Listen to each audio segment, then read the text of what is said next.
ఈ మొక్కను చూడండి ఎంత గుబురుగా పెరిగిందో. పించింగ్ చేయడం వల్ల కాండం అనేది బలంగా పెరుగుతూ వచ్చిందండి. హాయ్ హలో నమస్తే, welcome back to our channel నేత్ర విలాక్స్ తెలుగు. ప్రీవియస్ వీడియోలో వేర్లు వచ్చిన బేబీ చామంతి మొక్కను ఎలా రిపోర్ట్ చేసుకోవాలో చెప్పాను కదండి. చిన్న చామంతి మొక్కలు బేబీ క్రిసాంతమం ఎక్కువ కొమ్మలు వచ్చి గుబురుగా పెరగాలి అంటే ఏం చేయాలి, బేబీ చామంతి మొక్కలు తొందరగా ఎదగడానికి ఎటువంటి కేర్ తీసుకోవాలి, ఏ ఫెర్టిలైజర్ ఇవ్వాలో ఈ వీడియోలో అయితే చెప్తానండి. ముందుగా చామంతి మొక్కకు ఎక్కువ కొమ్మలు వచ్చి గుబురుగా పెరగడానికి ఏం చేయాలో చూద్దామండి. చామంతి మొక్కను పించింగ్ చేయాలండి. అంటే చిగుర్లు పించ్ చేస్తే పక్క నుండి కొత్త కొమ్మలు వచ్చి గుబురుగా పెరుగుతుంది. ఇక్కడ చూస్తున్న మొక్క ఆల్రెడీ ఒకసారి పించ్ చేశానండి. పించ్ చేసిన దగ్గర నుంచి 2-3 స్టెమ్స్ అయితే వచ్చాయి. అలాగే బర్డ్స్ కూడా స్టార్ట్ అయ్యాయండి. ఇప్పుడు ఈ బర్డ్స్ అనేది అవసరం లేదండి, సో అందుకని మళ్ళీ పించ్ చేస్తున్నాను. ఈ మొక్కను నేను నెల రోజుల క్రితం నాటానండి. 3 ఇంచెస్ మొక్కనైతే నాటాను. చూడండి, ఫస్ట్ పించింగ్ నేను ఆల్రెడీ చేశానని చెప్పాను కదా. ఇక్కడ కట్ చేయడం వల్ల పక్క నుండి కొత్త కొమ్మలు వచ్చాయి. ఇలా చిగుర్లు తెంచుకోవాలి అంతేనండి. ఇలా చిగుర్లు తెంచుకోవడం వల్ల ఎక్కువ కొమ్మలు వచ్చి గుబురుగా తయారవుతుంది. మనము చిగుర్లు కట్ చేయకపోతే పొడవుగా కొమ్మ పెరుగుతుంది, పక్క కొమ్మలు అనేది ఎక్కువగా రావు. కొమ్మలు ఎక్కువ లేకపోతే పువ్వులు కూడా ఎక్కువ పూయవండి. చామంతి పువ్వులు కొమ్మ చివరన పూస్తాయి. మొక్క గుబురుగా పెరిగే వరకు పించింగ్ ఒక మొక్కకు 2-3 సార్లు చేయాల్సి ఉంటుందండి. ఇక్కడ చూస్తున్నారు కదా, ఇది పించ్ చేయకపోవడం వల్ల ఆల్రెడీ బర్డ్స్ వచ్చి 1-2 పూలు మాత్రమే పూసాయండి. అక్కడ చిన్న పాట్లో ఉన్నది కూడా పించ్ చేయలేదు, సో అవి కూడా ఫ్లవర్స్ అయితే వచ్చేసాయండి. నవంబర్ వచ్చాక ఇక పించింగ్ స్టాప్ చేయాలి. నవంబర్లో చామంతి మొగ్గలు వేయడం అయితే స్టార్ట్ అవుతాయండి. ఇక్కడ చూస్తున్నారు కదా, చిన్న పాట్లో పెట్టిన మొక్క ఎంత హెల్తీగా పెరిగిందో. పొడుగ్గా ఒకటే కొమ్మ అండి. మనం పించ్ చేయకపోతే ఇంకా హైట్ పెరుగుతుంది, కానీ కొమ్మలు అనేవి సరిగా రావండి.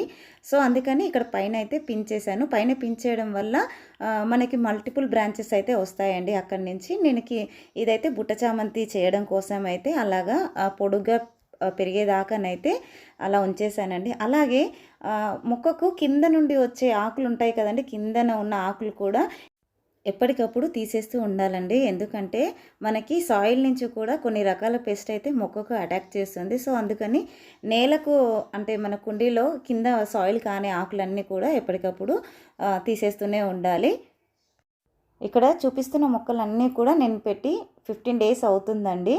చూస్తున్నారు కదా ఎంత హెల్తీగా గ్రో అవుతున్నాయో. ఎప్పటికప్పుడు మనము పించ్ చేస్తూనే ఉండాలి. అలాగే ఫెర్టిలైజరు సాలిడ్ రూపంలో మనం మొక్క పెట్టిన 15 డేస్ నుంచి మనం మొక్కకి ఎరువులు అనేది ఇచ్చుకోవాలండి. చూస్తున్నారు కదా, చిన్న మొక్కకే బర్డ్స్ అనేది ఎలా వచ్చాయో. ఇవైతే నేను సిటీజీ నుంచి తీసుకున్నవండి. సో ఇక్కడ పైన ఉన్నాయి కదండి, ఇవన్నీ కూడా నేను లాస్ట్ ఇయర్ మన గార్డెన్లో ఉన్న మొక్కలతో స్టెమ్ కటింగ్స్ పెట్టానండి. ఇంత హెల్తీగా గ్రో అవుతున్నాయి. కొన్నిటికి బర్డ్స్ కూడా వచ్చాయండి. బర్డ్స్ వచ్చిన వాటిని అయితే డిస్టర్బ్ చేయట్లేదు. అంటే గుబురుగా మొక్క రెడీ అయిన వాటికి డిస్టర్బ్ చేయకుండా సింగిల్ స్టెమ్తో పెరిగినాయి కదా, వాటిని మాత్రం పిన్ చేసుకుంటున్నానండి. ఇక్కడ ఈ పైన ఉన్నాయి అన్నీ కూడా నేను స్టెమ్తో ప్రాపగేట్ చేసుకున్నవేనండి. చూస్తున్నారు కదా ఎంత హెల్తీగా పెరుగుతున్నాయో. ఇవన్నీ కూడా 1 మంత్ అవుతుందండి అరౌండ్ పెట్టేసి అయితే. ఇప్పుడు మనము మొక్క పెట్టిన 15 డేస్ వరకు ఎలాంటి ఎరువులు అనేది ఇవ్వద్దండి చామంతికి. మొక్క పెట్టిన 15 డేస్ నుంచి మనము సాలిడ్ రూపంలో ఏదో ఒక ఫెర్టిలైజర్ అయితే ఇస్తూనే ఉండాలండి. చూస్తున్నారు కదా, అన్నిటికి కూడా పిన్ చేస్తున్నానండి. అలాగే నేను లాస్ట్ ఇయర్లో మనము స్టెమ్స్ కట్ చేసుకున్నాం కదండి, ఆ మొక్కలు కూడా ఇప్పుడు మీకు చూపిస్తాను. చూస్తున్నారు కదండి, బర్డ్స్ వచ్చేసి ఆల్రెడీ ఫ్లవరింగ్ కూడా స్టార్ట్ అయిపోయిందండి. ఈ వెరైటీ అయితే తొందరగా వచ్చాయండి ఫ్లవర్స్. ఇంకా వేరే ఏ వెరైటీ అయితే నాకు బర్డ్స్ రాలేదు. నేను చూస్తున్నారు కదా, ఆల్రెడీ అయితే ఫ్లవర్స్ అనేది హార్వెస్ట్ చేసుకుంటూనే ఉన్నానండి. చూస్తున్నారు కదా ఇక్కడ ఎన్ని హార్వెస్ట్ చేశానో. ఫ్లవర్స్ అనేది కంటిన్యూస్గా వస్తూనే ఉన్నాయండి. ఇక్కడ పైన చూడండి, నేను స్టెమ్తో పెట్టినవి దాన్ని రిపోర్ట్ చేయలేదు, దానికి కూడా బర్డ్స్ అనేది వచ్చాయండి. ఇవన్నీ కూడా లాస్ట్ ఇయర్ మొక్కలేనండి, వీటిని రిపోర్ట్ చేయలేదు. జస్ట్ స్టెమ్స్ కట్ చేశాను. స్టెమ్స్ కట్ చేసి దీనికి వర్మి కంపోస్ట్ అనేది ఇచ్చానండి. ఎంత గుబురుగా పెరిగాయో చూడండి. అలాగే బర్డ్స్ కూడా వీటికి చిన్న చిన్నగా ఇప్పుడు స్టార్ట్ అయిపోయాయండి. లాస్ట్ ఇయర్ మొక్కలకైతే ఎంత గుబురుగా ఎంత హెల్తీగా ఉన్నాయో చూడండి. అలాగే ఆకులు కూడా ఎంత గ్రీన్గా హెల్తీగా లష్గా పెరిగాయో చూడండి. ఇలాగా గ్రీన్గా మొక్క అనేది ఎప్పుడు కూడా గ్రీన్గా ఉండాలంటే 15 డేస్కి ఒకసారి ఎప్సమ్ సాల్ట్ అనేది మొక్క మొదట్లో వేయండి, లేదంటే వాటర్లో వేసి అది కరిగిన తర్వాత మొక్క మీద స్ప్రే చేయండి. బర్డ్స్ చూడండి ఎంత చక్కగా వచ్చాయో. ఈ మొక్కను చూడండి ఎంత గుబురుగా పెరిగిందో. పించింగ్ చేయడం వల్ల కాండం అనేది బలంగా పెరుగుతూ వచ్చిందండి. ఇప్పుడు వీటన్నిటికీ ఏం ఫెర్టిలైజర్ ఇవ్వాలో అయితే చూసేద్దాము. ఫస్ట్ టైం మన ఛానల్ని ఎవరైనా కొత్తగా చూసినట్లయితే ప్లీజ్ లైక్ చేయండి, షేర్ చేయండి, ఛానల్ని సబ్స్క్రైబ్ చేసుకొని పక్కనే ఉన్న బెల్ ఐకాన్ యాక్టివేట్ చేసి పెట్టుకుంటే నేను వీడియో పెట్టిన వెంటనే నోటిఫికేషన్ అయితే వస్తుందండి. సో దట్ మీరు మిస్ అవ్వకుండా అయితే చూడొచ్చు. ఇది ఆర్గానిక్ డిఏపి అండి, డై అమోనియం ఫాస్ఫేట్. అమెజాన్, ఫ్లిప్కార్ట్లో అయితే దొరుకుతుంది. ఇందులో 18% నైట్రోజన్ మరియు 46% ఫాస్ఫరస్ ఉంటాయి. పొటాషియం అనేది ఏమి ఉండదు.